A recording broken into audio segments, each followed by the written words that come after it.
So in this video we're going to ask ourselves, is it fair that the Online Safety Act only applies to people who haven't got a VPN? The UK's Online Safety Act is basically there to protect vulnerable users, particularly children online. But its effectiveness is really compromised by technical workarounds. In this presentation we're just going to have a little look at the implications, what a VPN actually does with the Online Safety Act, and just think about how regulations unevenly impact users simply based on their technical knowledge and resources. Basically, if you have the know-how and or some cash, it doesn't apply to you. So let's just have a quick look. Right, the Online Safety Act is basically enforces strict age verification in the UK. So any website that hosts adult content, self-harm material, suicide discussions, stuff like that, must implement highly effective age verification systems. These include things like government-issued ID upload, so you have to upload your driving license or passport or something like that. There's a few wishy-washy facial recognition technologies that assess your age by looking at the camera, which is, you can imagine, the kids have bypassed in lots of ways, and they have. Credit card verification checks, fine. No kid probably can have a credit card, but do you want to put your credit card onto that adult site you look at occasionally? Who knows? Mobile provider age confirmation, so mobile phone accounts and stuff like that. The enforcement mechanism creates a legal framework that really places responsibility on the platforms themselves to prevent underage access. There's not many guidelines here. They've given you these vague verification here, but Ofcom has huge power to levy really massive fines for any sites that doesn't do this.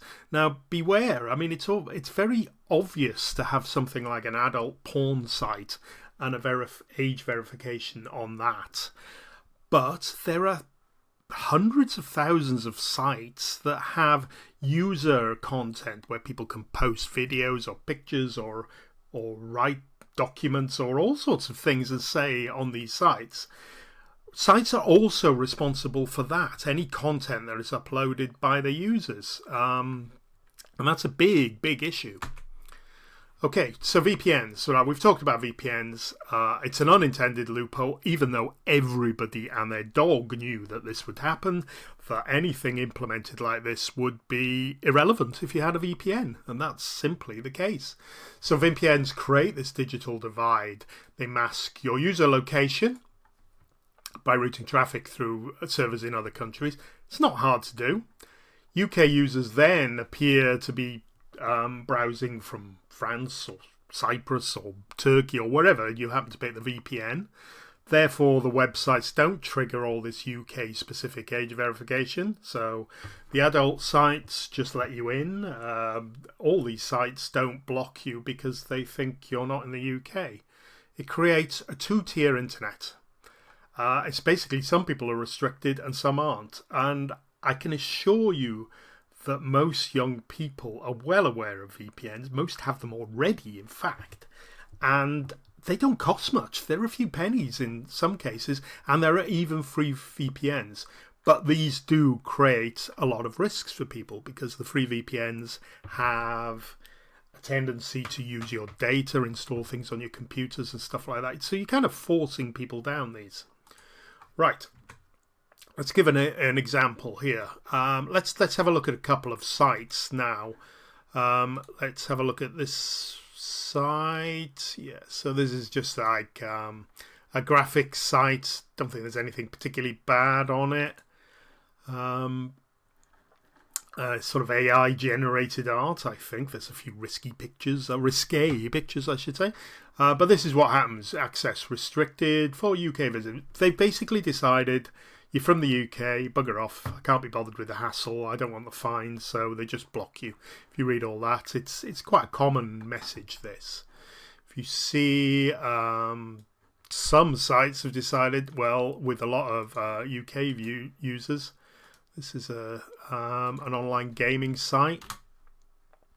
They have just shut down. Lots of websites have done this because they can't risk having a £1 million plus fine. They're usually set up by half a dozen, like maybe one person even somewhere. So 19 years, 8 months and 11 days. The game, it's just like a zombie online game thing, nothing bad, but they've just switched off. Not worth the hassle. So that what this is this what this legislation is supposed to do? Like stop people putting stuff on the internet, like, or at least stopping people from the UK is another one. This one just shows patterns or something. I think it's so you've been blocked. This is all because I've got a UK IP address and I'm being blocked here. Now let me just show you what happens when I got a VPN. I would show you some. Well, if you go to a porn site, I'm not going to show you how you can get past it when you've got a VPN because I'll get my channel blocked. But at the moment now, this is like RedTube. This is a raunchy version of YouTube. This now you have to sign up and you have to do the age verification. You used to just be able to go through there. And if you use a VPN, you won't have this sign up thing.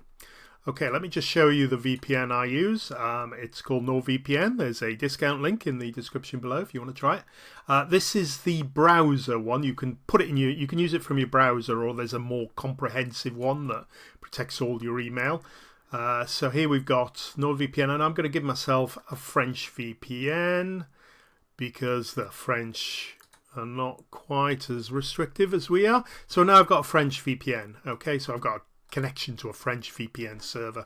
Let me just go, which sites was I looking at? Yeah, let's go to this AR graphics site. And you can see we were blocked before. Let me go now. Now I've got a French IP address. I can just use it as normal. So there we go. We can go into the site, and as you can see, it's nothing particularly bad. There's a few raunchy pictures there, nothing awful. But I've got a French VPN, so it's not affecting me. Let's try another one of those sites. The pattern site that I couldn't get in.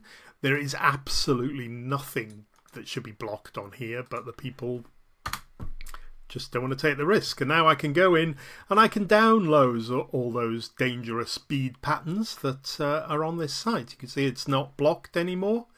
I will have to block this out, but I'll just show you if I go to the adult site quickly, and you'll see you can go straight into it. I'm going to close it down there, but that works perfectly. There's no age verification, so all porn sites basically work perfectly. A VPN, it's not super technical. As you can see, you click a button. At the moment I'm browsing from France, so I've got a VPN. So just basically, when a user employs a VPN, you bypass all the age verification. It won't see me as a UK person, so it will not trigger any of the age verifications. When they restrict content based on your location, I can just bypass that. It's no problem. And more importantly to me, I have some element of anonymity and privacy. I don't have to upload my bloody passport to some tiny little bloody site, and I don't know who's going to do what with it. It's important, this. I mean, we've in the computer security industry, we've always told everybody, don't put personal details online. Don't upload stuff. Don't give people your credit card, which is what you have to do on a lot of these sites to prove you're an adult. We don't know how they will look after them. How do I know how an adult website will look after my passport or my credit card details? Probably not that well. With a VPN, you've got mandatory age verification and all sorts of things. And remember, this is for adults, for perfectly legal sites. If they're not legal, you shouldn't be able to access them all. They should be taken down, which is part of the act as well, and the good part of it. You know, if there's a paedophilia site, it should be blocked, removed, and people arrested. That's what it's about.